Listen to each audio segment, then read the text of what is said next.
Most weight gain regimens focus on including more animal protein in your diet while reducing your amount of carbs.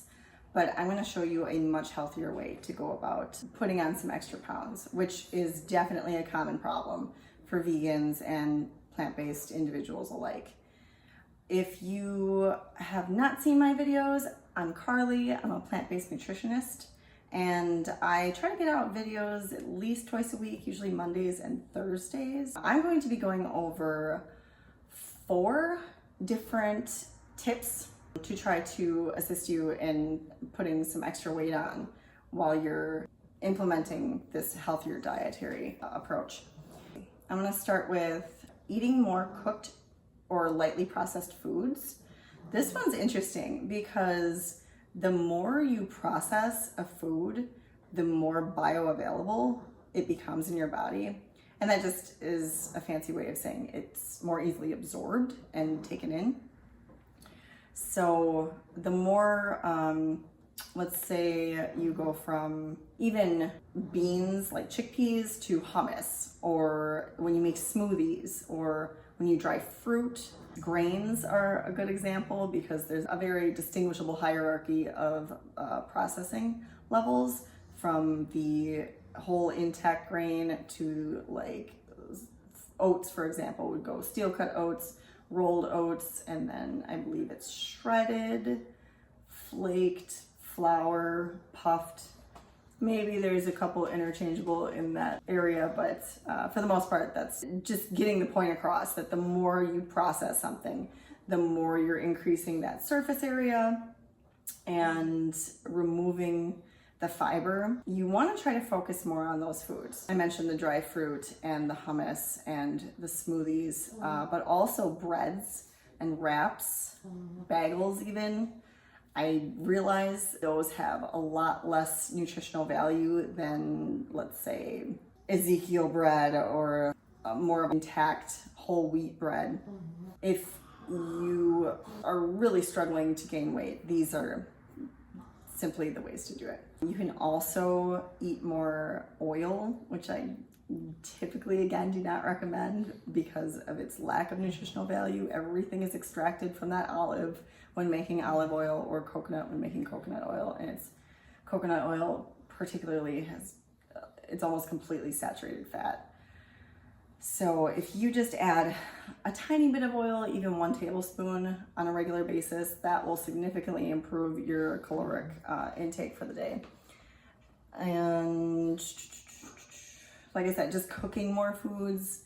If you eat more cooked greens instead of fresh greens, for instance, that will even boost your caloric intake. So the second tip is to focus on those higher calorie density foods, which is similar to what I just discussed, but the more you process a food, the more you are going to increase the caloric density.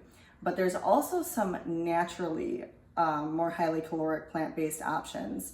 So it would, from a lower amount of calories per pound of food to a higher amount of calories per pound of food, you would want to start with starchy veggies, things like potatoes and squash and carrots and corn.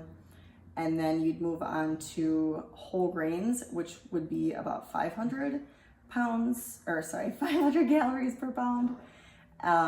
Moving on to beans and legumes, which are about 600 calories per pound.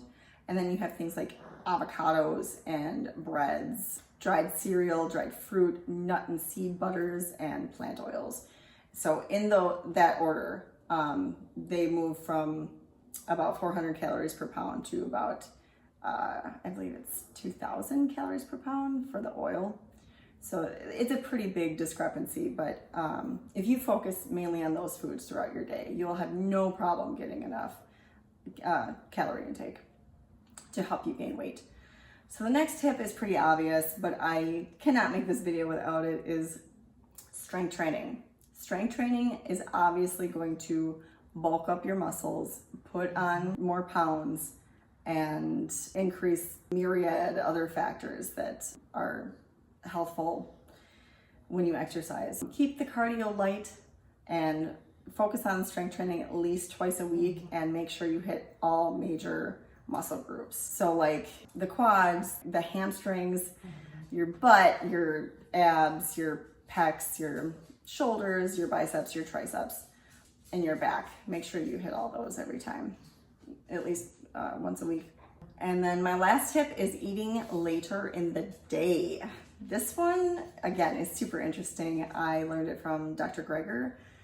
You basically process your calories a lot more efficiently when you're up and ready to go in the morning, or even if you're a night shift worker, it doesn't matter. We have that natural circadian rhythm ever since we were cavemen that when that sun comes up, our bodies know to start burning off those calories. And then as the day goes by, it slows and slows and slows to the point where it's just mainly storing as opposed to utilizing those calories for energy. It's just the opposite for weight loss. They usually say eat like a king for breakfast and prince for lunch and a pauper for dinner, I believe. So incrementally throughout the day, you're going to move from that bigger meal to that smaller meal, but this is going to be the opposite, where at the end of the day, you want that big meal, and then the middle of the day, you want the middle meal, and the beginning of the day, you want like maybe a piece of fruit for breakfast or something. So try to put in those calories later in the day as much as possible. So if you want the rest of these tips, there's about 10 more on my blog, modernnutritiondesigns.com. I will see you guys next time. Thanks.